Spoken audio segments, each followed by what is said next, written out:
ಹರಿ ಓಂ ಗುರುಭ್ಯೋ ನಮಃ. ಆತ್ಮೀಯರೆಲ್ಲರಿಗೂ ನಮಸ್ಕಾರ. ಆತ್ಮೀಯರೇ, ನಾವೀಗ ಗುರು ಬಲ, ಗುರುಗ್ರಹದ ಬದಲಾವಣೆ ಈ ಒಂದು ವಿಚಾರದಲ್ಲಿ ಏನು ಫಲ ಅನ್ನುವಂತಹ ವಿಚಾರದ ಬಗ್ಗೆ ನಾವು ತಿಳ್ಕೊತಾ ಇದ್ದೀವಿ. ನೋಡಿ, ಗುರು ಫಲ ಅಂದ ತಕ್ಷಣ ಪ್ರತಿಯೊಬ್ಬರೂ ಸಹ 1 ವರ್ಷದ ಫಲನ ನೋಡೋದಕ್ಕೆ ಮುಂದಕ್ಕೆ ಹೋಗ್ತಾ ಇರ್ತೀರಾ. ಏನೆಲ್ಲ ಫಲಾಫಲಗಳು ಗುರುಗ್ರಹ ಕೊಡ್ತಾನೆ ಅನ್ನುವಂಥದ್ದು. ಯಾಕೆಂತಂದರೆ ಶುಭಗ್ರಹಗಳಲ್ಲಿ ಗುರುಗ್ರಹ ಒಂದು, ದೊಡ್ಡ ಗ್ರಹಗಳಲ್ಲಿ ಗುರುಗ್ರಹ ಪ್ರಧಾನವಾಗಿರ್ತಕ್ಕಂತಹದ್ದು.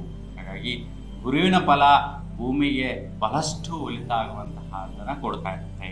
ಹಾಗಾಗಿ ಇಲ್ಲಿ ಯಾವ ರಾಶಿಯವರಿಗೆ ಯಾವ ರೀತಿ ಫಲಗಳು ಅಂತ ನೋಡುವಂತಹ ವಿಚಾರದಲ್ಲಿ ನೋಡಿದ್ರೆ, ಸಿಂಹ ರಾಶಿಯವರಿಗೆ ಈ ಒಂದು ಗುರು ಬದಲಾವಣೆಯಿಂದ ಆಗುವಂತಹ ಪ್ರತಿಫಲಗಳು, ಫಲಾಫಲಗಳು ಹೇಗಿರುತ್ತೆ, ಯಾವ ದಿನಾಂಕದಿಂದ ಯಾವ ದಿನಾಂಕದವರೆಗೂ ಗುರುವಿನ ಒಂದು ವಿಶೇಷವಾದ ಪ್ರತಿಫಲ ಸಿಗತ್ತೆ, ಮತ್ತು ಈ ಗುರು ಯಾವ ಒಂದು ನಕ್ಷತ್ರದ ಕೆಳಗಡೆ ಸಂಚಾರ ಮಾಡುವಾಗ ಆ ಒಂದು ನಕ್ಷತ್ರದ ಬಲಾಬಲಗಳು ಯಾವ ರೀತಿ ಚೇಂಜಸ್ ಸಿಗತ್ತೆ, ಯಾವ ದಿನಾಂಕದಿಂದ ಯಾವ ದಿನಾಂಕದವರೆಗೂ ಅನ್ನುವಂತಹದ್ದು, ಯಾರಿಗೆಲ್ಲ ಯಾವ ಒಂದು ವಿಷಯಗಳಲ್ಲಿ ಆಗುವಂತಹ ಪ್ರತಿಫಲಗಳು ಏನು ಅನ್ನುವಂತಹದನ್ನು ನೋಡೋಣ. ನೋಡಿ, ಬಹುಮುಖ್ಯವಾಗಿ ಯಾರು ಸರ್ಕಾರಿ ವೃತ್ತಿಯೋಗದಲ್ಲಿರ್ತಕ್ಕಂತಹ ಅವರು ಸಿಂಹರಾಶಿಯವರಿದ್ದೀರಾ ಅಂಥವರಿಗೆ ಅನ್ವಯಿಸುವಂತಹದ್ದು, ಮತ್ತು ವಿದ್ಯಾರ್ಥಿ ಜೀವನದಲ್ಲಿರ್ತಕ್ಕಂತಹ ಸಿಂಹರಾಶಿಯವರಿಗೂ ಕೂಡ ಈ ಒಂದು ವಿಷಯಗಳು ಅನ್ವಯಿಸುತ್ತೆ. ಮತ್ತು ಸ್ವಲ್ಪ ಆರೋಗ್ಯದಲ್ಲೇ ವ್ಯತ್ಯಯ ವೈಪರೀತ್ಯಗಳು ಯಾರಿಗೆಲ್ಲ ಇರುತ್ತೆ ಅಂತಹವ್ರಿಗೆಲ್ಲ ಕೂಡ ಬದಲಾವಣೆಯ ಜೀವನ, ಕಷ್ಟಗಳಿಂದ ಯಾರೆಲ್ಲ ಕೂಡಿರ್ತಕ್ಕಂತಹ ಅವರಿಗೆ, ಮತ್ತು ಧರ್ಮ ಕಾರ್ಯಗಳು, ಧರ್ಮಕ್ಷೇತ್ರಗಳಲ್ಲಿ ಕೆಲಸ ನಿರ್ವಹಿಸುವಂತಹ ಅವರು, ಇವರಿಗೆಲ್ಲರೂ ಕೂಡ ರಾಜಕೀಯ ನೇತೃಗಳಿಗೆ ಮತ್ತು ಸಮಾಜ ಸೇವಕರುಗಳಿಗೆ, ಇವರೆಲ್ಲರಿಗೂ ಕೂಡ ವಿಶೇಷವಾಗಿ ಸಿಂಹರಾಶಿಯಲ್ಲಿರ್ತಕ್ಕಂಥವರಿಗೆ ಬಹಳಷ್ಟು ಪ್ರತಿಫಲದಾಯಕ ಅನುಕೂಲತೆಗಳು ಲಭಿಸುವಂತಹ ಯೋಗ ಫಲ ಇದೆ. ವಿಶೇಷವಾಗಿ ಒಂದು ಗುರು ಲಾಭದಾಯಕವಾದಂತಹ ಫಲ ಕೊಡ್ತಾನೆ. ಯಾಕಂತಂದರೆ ಗುರು 1 ವರ್ಷದ ಕಾಲ ಮಿಥುನ ರಾಶಿಯಲ್ಲಿ ಸಂಚಾರ ಮಾಡ್ತಾನೆ. ನಿಮ್ಮ ರಾಶಿಯಿಂದ ಲಾಭಸ್ಥಾನ ಅಂದರೆ ಕರ್ಮಸ್ಥಾನದಿಂದ ಬಿಟ್ಟು ಲಾಭಸ್ಥಾನಕ್ಕೆ ಪ್ರವೇಶ ಮಾಡ್ತಾ ಇರ್ತಕ್ಕಂತಹದ್ದು. ಹಾಗಾಗಿ ಲಾಭ ಫಲಗಳನ್ನೇ ಕೊಡ್ತಾನೆ.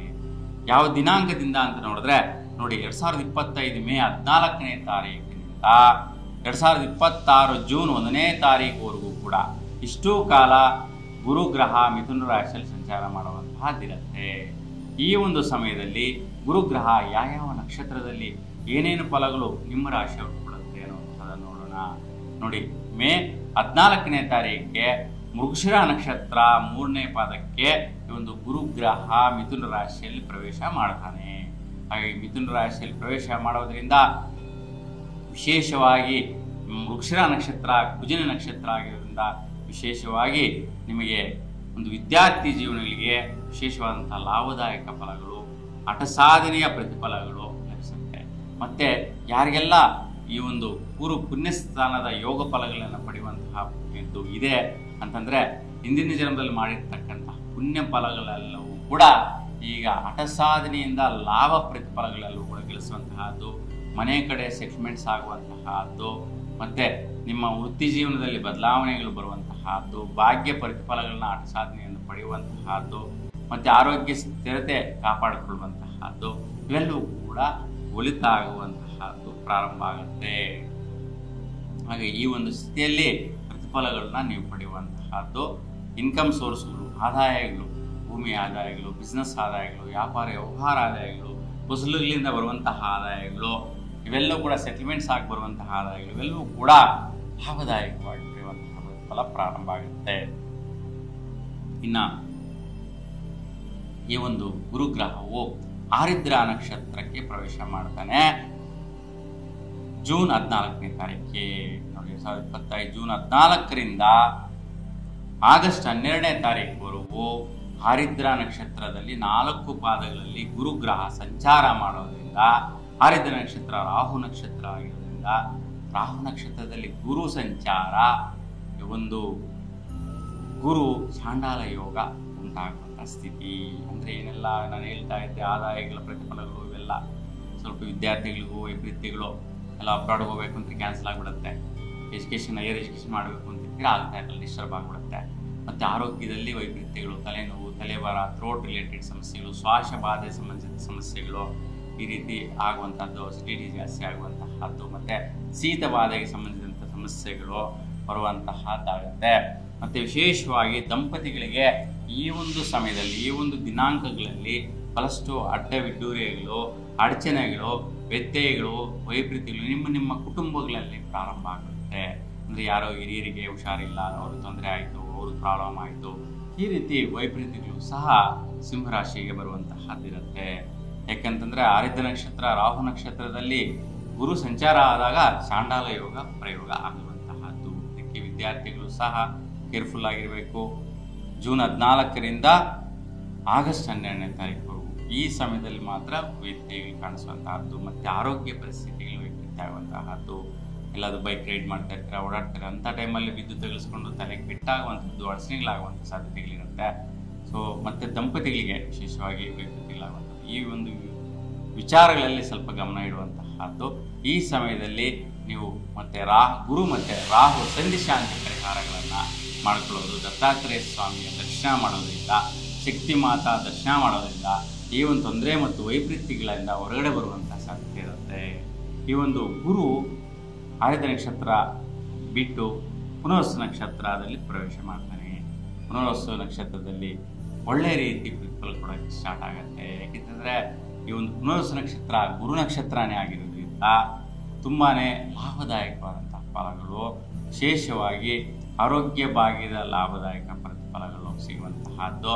ಮತ್ತು ಭೂಮಿ ಸೆಟ್ಲ್ಮೆಂಟ್ಸ್ ಆಗಿ ಬರುವಂತಹ ಲಾಭದಾಯಕ ಫಲಗಳು, ಹಣಕಾಸಿನ ವಿಚಾರದಲ್ಲಿ ಯಾವುದೊಂದು ವ್ಯವಹಾರ ವ್ಯಾಪಾರ ಸೆಟಲ್ಮೆಂಟ್ಸ್ ಇರುತ್ತೆ, ಅದರಿಂದ ಮತ್ತು ಬಿಲ್ಡಿಂಗ್ ಸೇಲ್ ಮಾಡುವಂತಹದ್ದಾಗಿರ್ಬೋದು, ಮತ್ತು ಯಾರೆಲ್ಲ ವ್ಯಾಪಾರಸ್ಥರಿರ್ತಾರೆ, ಬೆಲೆಗಳು ಬೆಳೆಯುವಂತಹವ್ರು ಇರ್ತಾರೆ, ಅಂತಹವ್ರಿಗೂ ಸಹ ಲಾಭಗಳ ಫಲ, ದುಡ್ಡಿನ ಪ್ರತಿಫಲ ಸಿಗುವಂತಹ ಸಾಧ್ಯತೆ ತುಂಬ ಚೆನ್ನಾಗಿರುತ್ತೆ. ಹಾಗಾಗಿ ವಿದ್ಯಾರ್ಥಿಗಳು ಕೂಡ ಶ್ರೇಷ್ಠವಾದ ಫಲ, ಒಳ್ಳೆಯ ಒಂದು ಉನ್ನತ ಒಂದು ಕೋರ್ಸ್ಗಳನ್ನ ಮಾಡುವಂತಹದ್ದು, ಮತ್ತು ವಿದೇಶಗಳಿಗೆ ಹೋಗಿ ಉನ್ನತವಾದಂಥ ವ್ಯಾಸಂಗಗಳಿಗೆ ಅವಕಾಶಗಳು ಸಿಗುವಂತಹದ್ದು, ಒಳ್ಳೆ ಒಂದು ಉದ್ಯೋಗ ಬಲವನ್ನು ಪಡೆಯುವಂತಹ ಅವಕಾಶಗಳು ಲಭಿಸಿಬಿಡುತ್ತೆ. ಈ ರೀತಿಯ ಅನುಕೂಲಗಳು ಕೂಡ ಸಿಗುವಂತಹದ್ದು. ಇನ್ನು ಒಂದು ಗುರು ಅಕ್ಟೋಬರ್ 18ನೇ ತಾರೀಕಿಗೆ ಕಟಕ ರಾಶಿಗೆ ಪ್ರವೇಶ ಮಾಡ್ತಾನೆ. ಕಟಕ ರಾಶಿಯಲ್ಲಿ ಉಚ್ಚ ಸ್ಥಾನದಲ್ಲಿರುವಂತಹ ಗುರು ಈ ಒಂದು ಪುನರ್ವಸು ನಕ್ಷತ್ರ 4ನೇ ಪಾದದಲ್ಲಿ ಸಂಚಾರ ಮಾಡ್ತಾ ಇರ್ತಾನೆ. ಹಾಗೆ ಸ್ವಲ್ಪ ನೀವು ನಿಮ್ಮ ಒಂದು ಹಿತಕ್ಕೋಸ್ಕರ, ನಿಮ್ಮ ಅನುಕೂಲಗಳಿಗೋಸ್ಕರ, ನಿಮ್ಮ ಸ್ವಾಭಿವೃದ್ಧಿಗೋಸ್ಕರ ಕೆಲವೊಂದು ಖರ್ಚುಗಳು ಮಾಡುವಂತಹದ್ದು, ಅಂದರೆ ನಿಮ್ಮ ಒಂದು ಮನಸ್ಥಿತಿಗೆ ಅನುಕೂಲ ಸ್ಥಿತಿಯನ್ನು ಗಮನಿಸಿ ಖರ್ಚುಗಳು ಮಾಡುವಂತಹದ್ದು ಬರುತ್ತೆ. ಬಹುಮುಖ್ಯವಾಗಿ ಕೆಲವೊಂದು ಸ್ವಲ್ಪ ಆರೋಗ್ಯ ವಿಚಾರಕ್ಕಾಗಿ ಇನ್ಶೂರೆನ್ಸ್ಗಳು ಕಟ್ಟುವಂತಹದ್ದು, ಮತ್ತು ಆರೋಗ್ಯ ಅನುಕೂಲಗಳಿಗಾಗಿ ಕೆಲವೊಂದು ಪದಾರ್ಥಗಳನ್ನು ನೀವು ತೆಗೆದುಕೊಳ್ಳುವಂತಹ ಒಂದು ವಿಚಾರಗಳಿಗೋಸ್ಕರ ಖರ್ಚುಗಳು ಮಾಡುವಂತಹದ್ದು, ಆದಾಯಗಳನ್ನ ಗಳಿಸುವಂತಹದ್ದು, ಇನ್ವೆಸ್ಟ್ಮೆಂಟ್ಸ್ ಮಾಡುವಂಥ ವಿಚಾರದಲ್ಲಿ ಸ್ವಲ್ಪ ಖರ್ಚುಗಳು ಮಾಡುವಂಥದ್ದು, ಇವೆಲ್ಲ ಶ್ರೇಷ್ಠತರವಾಗಿರುತ್ತೆ. ಮತ್ತು ವಿದ್ಯಾರ್ಥಿಗಳಿಗೂ ಸಹ ಒಂದು ಉನ್ನತ ವ್ಯಾಸಂಗ ಅಭಿವೃದ್ಧಿಗಳು ಮಾಡಿಕೊಳ್ಳುವಂತಹ ವಿಚಾರಗಳಿಗೋಸ್ಕರ ಖರ್ಚುಗಳು ಮಾಡುವಂಥ ಸಾಧ್ಯತೆ ಇರುತ್ತೆ. ಈ ವಿಚಾರದಲ್ಲಿ ವೈಪರೀತ್ಯಗಳಿರೋದಿಲ್ಲ.